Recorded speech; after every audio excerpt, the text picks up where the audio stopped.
Hello everyone, in this theoretical tutorial number 57, we will detail the pole of the common source amplifier.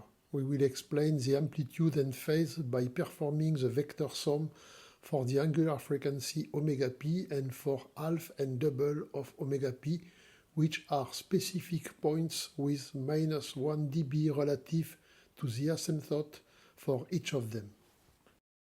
The small signal analysis diagram of the common source amplifier using an NMOS transistor is created with capacitor C representing the gate drain capacitance, the drain current Gm times V in, as well as the transconductance of the NMOS transistor Gm and the resistor R. Of course, we can perform the vector sum Vout plus Vc equal Vin. After calculation, we obtain the gain Vout over Vin in the yellow rectangle where the pole omega p equal 1 over Rc. As omega approaches 0, the DC gain Vout over Vin becomes minus GmR, represented by the horizontal asymptote. Due to graphical limitation, I have chosen for the DC gain a numerical value of 10 or 20 dB, so that the vector can be graphically summed.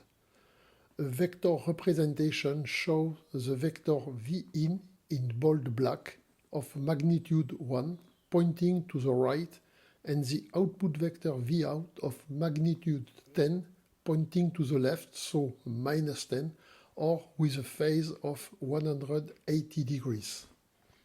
If the term Jc omega over Gm representing the 0 is very small compared to 1, the gain equation can be written as minus Gmr over 1 plus Jrc omega. As omega increases, the term Jrc omega is much larger than 1, therefore the term 1 can be neglected and the equation then becomes minus Gmr over Jrc omega. After simplifying by removing r from the numerator and denominator, the gain equation becomes minus Gm over Jc omega. This equation can be represented by the asymptote with a slope of -1 crosses the horizontal asymptote representing the DC gain. When the two asymptotes intersect, this means that minus Gm over Jc omega is equal to minus Gmr.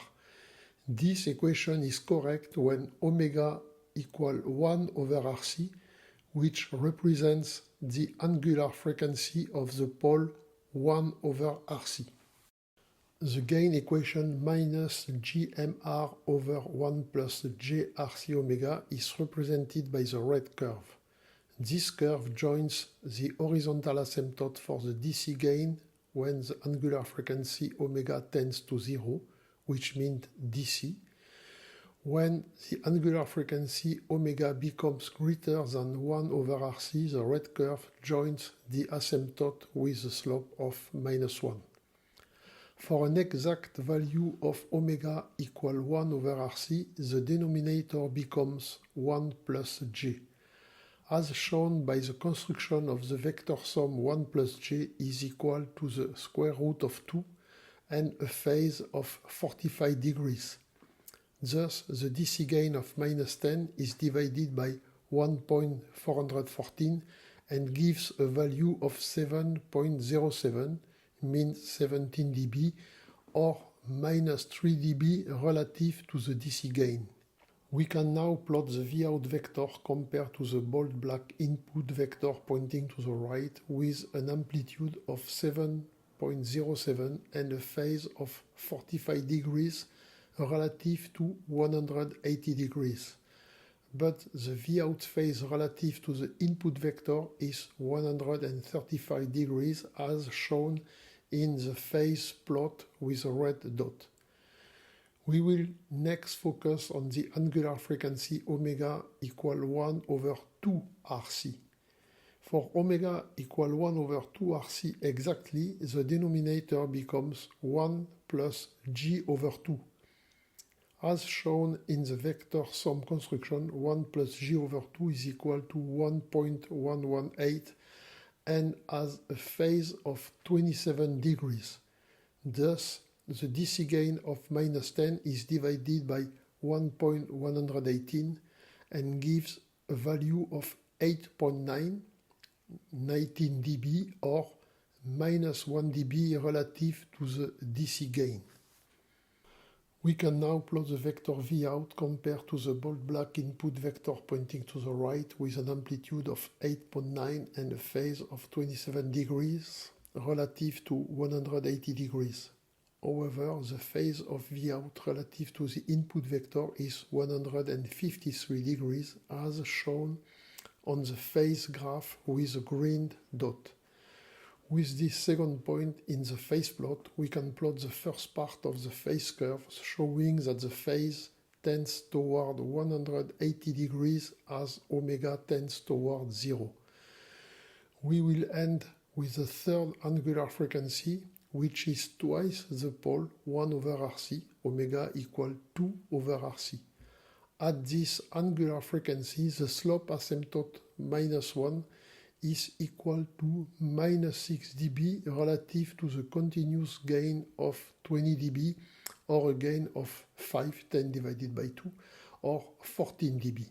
For omega equal 2 over Rc, the denominator becomes 1 plus 2j.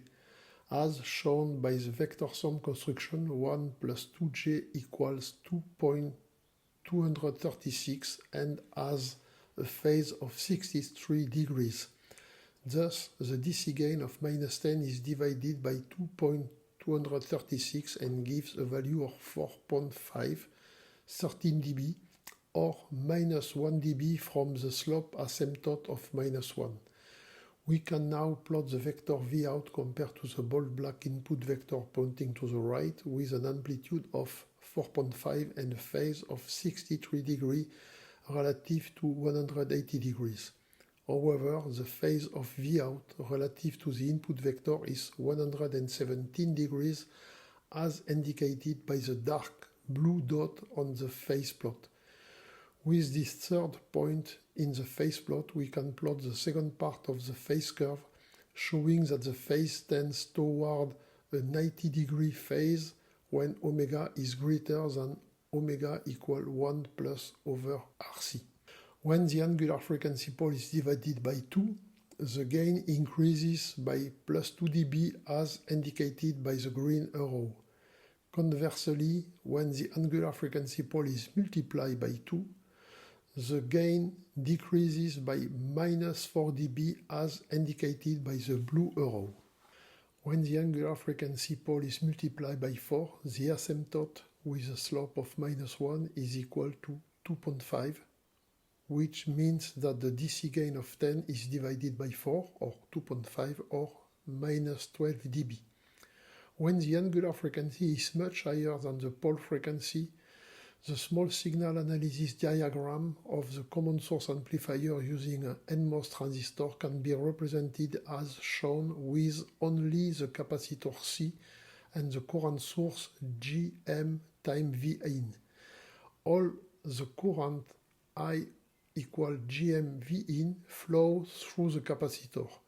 Since Vc equal I over Jc omega and I equal Gm times V in, if we set V in equal to 1, we can write that Vc equal Gm over Jc omega.